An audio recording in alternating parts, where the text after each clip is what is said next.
സല്ലല്ലാഹു അലൈഹി വസല്ലം കടബാധ്യതയിൽ നിന്ന് എപ്പോഴും അല്ലാഹുവിനോട് കാവൽ തേടുമായിരുന്നു. അല്ലാഹുമ്മ ഇന്നി അഊദു ബിക മിനൽ മഅ്സമി വൽ മഗ്റം.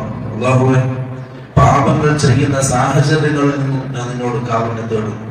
വൽ മഗ്റം, കടബാധ്യതയിൽ നിന്നും ഞാൻ നിന്നോട് കാവൽ തേടും. കാരണം സല്ലല്ലാഹു അലൈഹി വസല്ലം പറഞ്ഞു, നഫ്സുൽ മുഅ്മിനി മുഅല്ലഖത്തുൻ ബിദൈനിഹി ഹത്താ യുഖ്ദഅ അൻഹു. ഒരു മുഅ്മിന്റെ നഫ്സ് അവന്റെ കടവുമായിട്ട് ബന്ധപ്പെട്ടതാണ്. ഹത്താ യുഖ്ദഅ അൻഹു, ആ കടം വീട്ടുന്നത് വരെ.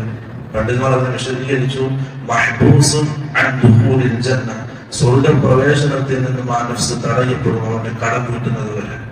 ആലോചിച്ച് എത്ര ഗൗരവമാണ്. അതൊരു രൂപയാണെങ്കിലും ശരി. ഒരു സഹാബിയുടെ മയ്യത്ത് കൊണ്ടുവന്നു. റസൂൽ സല്ലല്ലാഹു അലൈഹി വസല്ലം നിന്നു നിസ്കരിക്കാൻ. സഹാബാക്കൾ സഫായിട്ട് നിന്നു.